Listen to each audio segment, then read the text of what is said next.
Sama-sama tayong magiging Sakaki!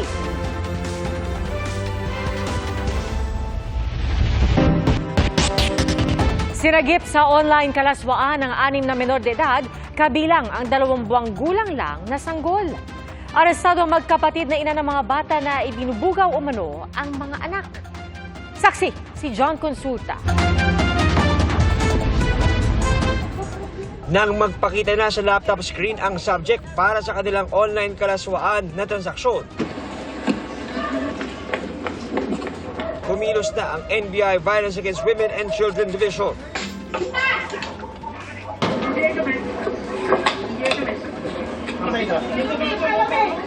Perimeter! Go, go! Sa loob ng bahay, inabutan pang umiiyak ang mga bata. Edad 4, 10, 7, 2 at 2-month-old baby ang agad na sinagip, habang inaresto naman ang 2 magkapatid na nanay. Ayon sa NBI, pinagtatalik ng 2 suspect ang kanilang mga anak para ipanood sa multiple viewers na parokyano sa Amerika at pagkakitaan. Sabi ng mga bata sa amin, pag hindi daw sila sumunod ay itatapon kasi may creek doon sa kanilang lugar. And then yung lalaki naman daw ay palalayasin. Ang operasyon nag-ugat sa timbre ng FBI ng mga madalaswang videos na na-recover sa naaresta nilang Amerikanong suspect sa Amerika. Nakakakilabot din. Binebenta nila yung show, yung picture nila, only for $15. $15. Hindi matanggap eh. Hindi natin matanggap ng ganun. Yung mga victims ay nasa shelter house na ngayon, na under the DSWD. Yung mga bata ay mag-undergo sila ng mga psychological interventions. Imi-make sure ng ating gobyerno na sila ay magkaroon ng healing doon sa mga traumas. Todo paliwanag naman ang 2 inarestong magulang. Nagsasayaw lang po yung mga bata. Nakikita na po nila nagsasayaw-sayaw. Wala naman pong ganun, sir, kasi nagsushow-show lang naman po. Anong klaseng show? Ano lang po yung parang nagubad-ubad lang po, sir. Pero yung ganun, sir, wala naman pong ganun. Pagtatalik. Ang na-file namin sa kanila ay multiple counts of violation of online sexual abuse or exploitation, RA 11930, qualified trafficking, child abuse, rape by sexual assault. Actually, 14 na kaso ang hinampas sa kanila ng DOJ inquest. Para sa GMA Integrated News, John Consulta ang inyong saksi. Nagpambuno ang 2 lalaki sa kasagsagan ng matinding traffic sa Bacolod City. Ang pinag-ugatan ng away sa pagsaksi ni Adrian Trietos ng GMA Regional TV. Sa dashcam video na ito, kita ang lalaking nakaputing t-shirt na naglalakad. May bitbit siyang kahoy na itinatago sa kanyang likuran. Maya-maya, makikita ang isa pang lalaki na naka-stripes na tumatakbo at biglang nadapa. Dito na nagpambuno ang 2 sa gitna ng kalsada at napapalibutan ng mga sasakyan. Na-videohan rin ang suntukan ng 2 lalaki. Kuha ang insidente sa 27 Lacson Street sa Bacolod City sa gitna ng mabigat na daloy ng trapiko kahapon ng umaga.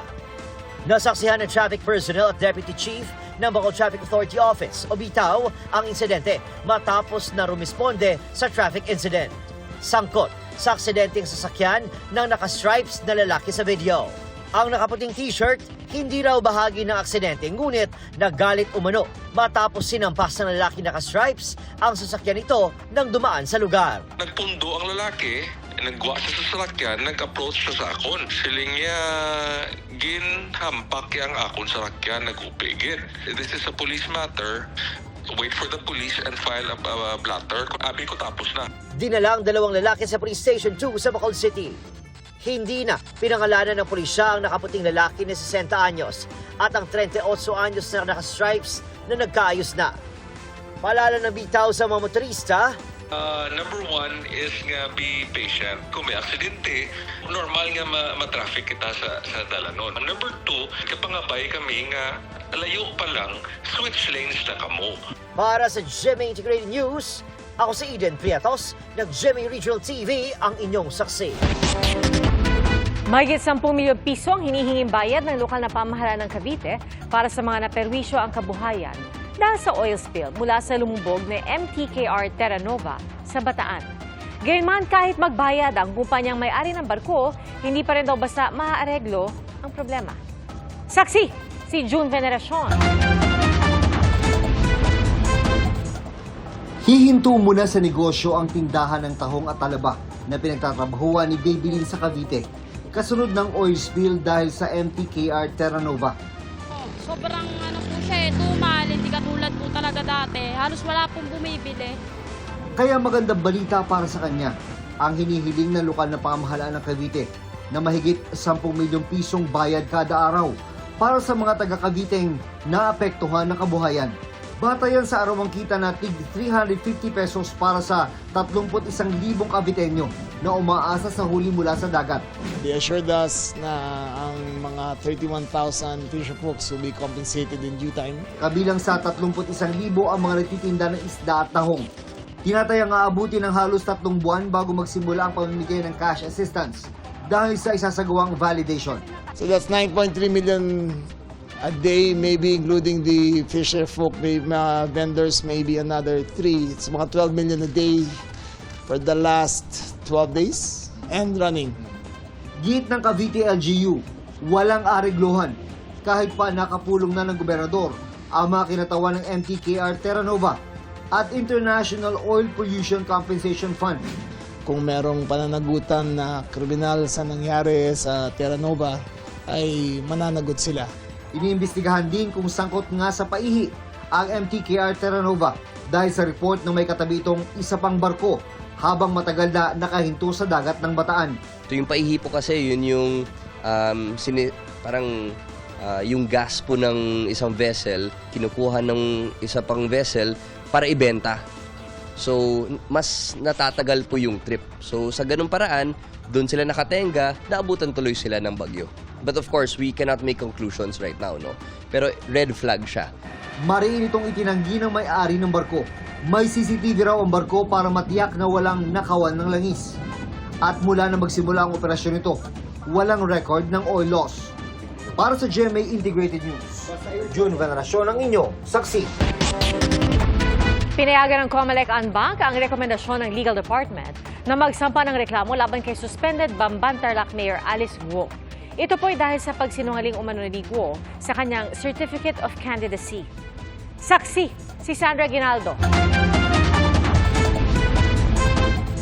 Yan po ay isang kasong kriminal na may kulong na 1 hanggang 6 na taon na kung sakali pong mapapatunayan na ang kaso po ay maaaring maisampa sa Regional Trial Court. Ito ang mga parusang maaaring kaharapin ni suspended Bamban Tarlac Mayor Alice Guo kapag napatunayan sa hukuman na nagsinungaling sa Certificate of Candidacy.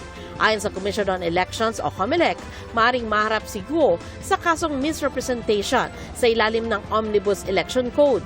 Magsasagawa na raw ng preliminary investigation matapos payagan ng COMELEC Anbank ang rekomendasyon ng kanilang legal department na magsampa ng reklamo laban sa alkalde. Inadapt po ng COMELEC Anbank unanimous, ibig sabihin lahat po kami, yung recommendation ng aming law department na mag-file ng formal complaint laban kay Mayor Alice Guo / Gua Huaping. Nagsagawa ng investigasyon ng Legal Department ng COMELEC matapos lumabas sa fingerprint analysis ng NBI na si Alice Guo at ang Chinese national na si Gua Huaping ay iisa. Sinuri rin ng COMELEC ang sarili nitong records nang magparehistro si Guo bilang botante at bilang isang kandidato sa pagkaalkalde ng Banban. Lumabas din sa pagsusuri ng COMELEC na pareho nga ang fingerprint ni na Mayor Guo at Gua Huaping. Kaugnay naman sa sinalakay na Pogo Hub sa Porac, Pampanga, isang Immigration Lookout Bulletin Order o ILBO ang inilabas laban kay dating presidential spokesperson Harry Roque at 11 iba pa. Kasama sa ILBO sina Cassandra Leong, ang otorisadong kinatawan ng Porac Pogo Hub, at dating Technology and Livelihood Resource Center Deputy Director General Dennis Cunanan.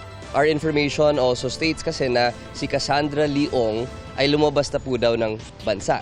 That was one of the reasons which prodded us na maglabas na po ng ILBO.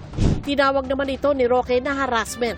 Ang ebidensya lang daw laban sa kanya ay ang pagsama niya kay Cassandra Ong at isang walang patunay na organizational chart kung saan kasama ang kanyang pangalan. Haharap daw si Roque sa mga nag-aakusa sa kanya at sasagot sa lahat ng aligasyon. Para sa GMA Integrated News, Sandra Aguinaldo, ang inyong saksi. Mga kapuso, sama-sama tayong maging saksi. Mag-subscribe sa GMA Integrated News sa YouTube at para sa mga kapuso abroad, samahan niyo kami sa GMA Pinoy TV at sa www.gmanews.tv.